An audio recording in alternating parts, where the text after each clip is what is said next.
জয়গুরু বন্ধুরা, আমার চ্যানেলে বিউটিস কিচেনে আপনাদের সবাইকে স্বাগত।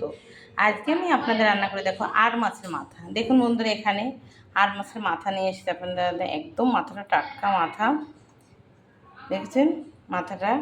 আমি এবার সুন্দর করে ধুয়ে টুয়ে যে রেখেছি জল ছাড়িয়ে। এবার আমি এটাকে লবণ হলুদ মাখাবো। আমি দেব লবণ,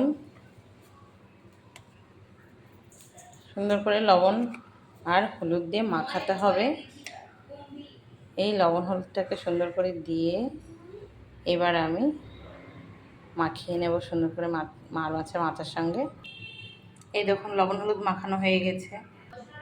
আমি কড়া বসিয়ে দিয়েছি, কড়া গরম হচ্ছে মাছ ভাজার জন্য। আর মাছটা মাথাটা, আর মাছের মাথায় আমি যে উপকরণগুলো দেবো, পেঁয়াজ দিয়ে দেব, রসুন দেব, আদা দেব, লঙ্কা দেব আর জিরে দিয়ে দেবো। একসঙ্গে দিয়ে সুন্দর করে আমি মিক্সিতে করে নেব। আর আমি এই যে এখানে একটা বড় আলু ছোট ছোট করে কেটে দিয়েছি। আলু দিলে একটু বেশ ভালো লাগবে আর মাছের মাথায়, তাই আমি একটা আলু, বড় একটা আলু ছোট করে কেটে দিয়েছি, ছোট করে সাইজে। তেল দিয়ে দিচ্ছি এবার।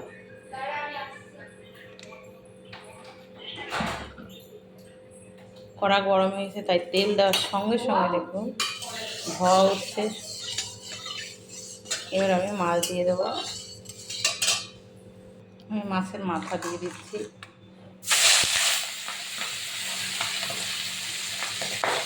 মাছের মাথা কিন্তু খুব ধরে চট করে খেতে, এভাবে সব দিয়ে ভাজা করবেন। একবারে হবে না, দুবার তিনবার দিতে হবে। এই দেখুন ঠিক এরকম লাল লাল করে কিন্তু ভাজবেন, এত মানে কাঁচা কাঁচা একদম আঁশটা গন্ধ আসবে। আর মাছের মাথা কড়া করে তেলে ভাজতে হবে। এবার আমি নামিয়ে নেব। আমি এই যে আর যেগুলো সেগুলো আবার দিয়ে দিয়েছি। দেখুন ভাজা হয়ে গেছে, এগুলো নামিয়ে নিচ্ছি। আমি একটু আলুগুলোকে কিন্তু একটু ভেজে নিয়েছি। দেখুন এখানে এই যে তেলে মাছ ভেজেছি, আলু ভেজেছি, সেই তেলে আমি একবারে ফোড়ন দিয়ে দেবো। তেজপাতা দেবো, সাদা জিরে, একটু ভাজা হবে। জিরে তেজপাতা লাল হয়ে গেছে, দেখুন আমি এই যে পেঁয়াজ কুচি রেখেছি, পেঁয়াজটা দিয়ে দেবো।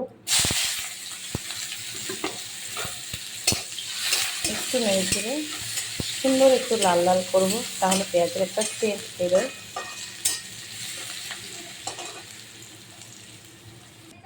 এখানে দেখুন আমি শিলে মশলাটা বেটে নিয়েছি। এবার মশলাটাকে আমি শিল থেকে তুলে নেব। দেখুন সুন্দর লাল লাল ভাজা হয়ে আসছে। এবার আমি বাটা মশলাটাকে দিয়ে দেবো। এই যে বেটে রেখেছি মশলাটা দিয়ে দেবো। মশলা দিয়ে দিয়েছি দেখুন। আমি এবার দিয়ে দেবো একটু জল। মশলা খাওয়ার জন্য একটু সামান্য জল দিয়ে দেবো। দিয়ে দেবো লবণ হলুদ। আমি দিয়েছি লবণ, দেবো হলুদ,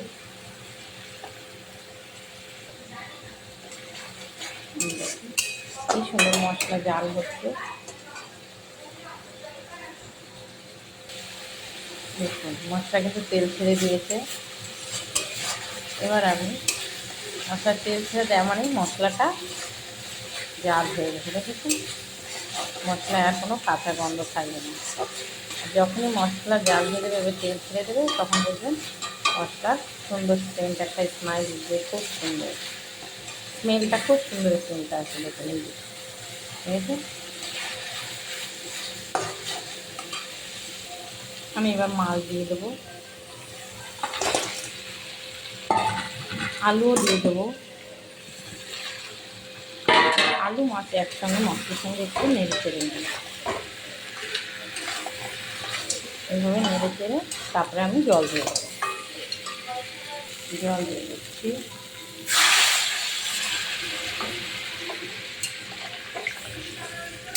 এভাবে একটু জল দিয়ে নেড়ে চেড়ে আরেকটু জল দিয়ে দেবো আমি।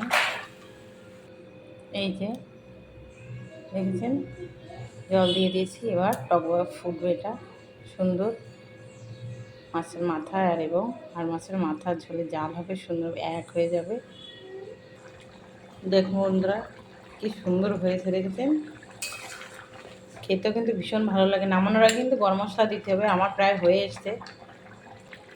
লঙ্কা এবং লবণে একদম ঠিকঠাক। এবার দিয়ে দেবো আমি 1 চামচ গরম মশলার গুঁড়ো। আইসক্রিম চামচের একটু গরম মশলা গুঁড়ো আর একটু দিয়ে দিচ্ছি। এবার নেড়ে চেড়ে নামিয়ে নিতে হবে। হয়ে গেছে, এবার নামিয়ে নেব। ঝাল এবং লবণ যদি টান টান হয় তরকারি খেতেও কিন্তু ভালো লাগে। একদম ঠিকঠাক হয়েছে, আমি নামিয়ে নিচ্ছি। দেখুন বন্ধুরা, আমার আর মাছের মাথা আলু দিয়ে রান্না হয়ে গেছে। কি সুন্দর দেখুন ঝাল রান্না করা হয়েছে। এভাবে কিন্তু আর মাছের মাথা আপনারা অতি অবশ্যই রান্না করে খেয়ে আমাকে কমেন্টে জানাবেন খেতে কেমন লাগে। তো আমার এই রেসিপিটা যদি ভালো লেগে থাকে তাহলে please please please like share comment করতে কিন্তু ভুল করবেন না, আর সাবস্ক্রাইবটা করে দেবেন। জয় গুরু।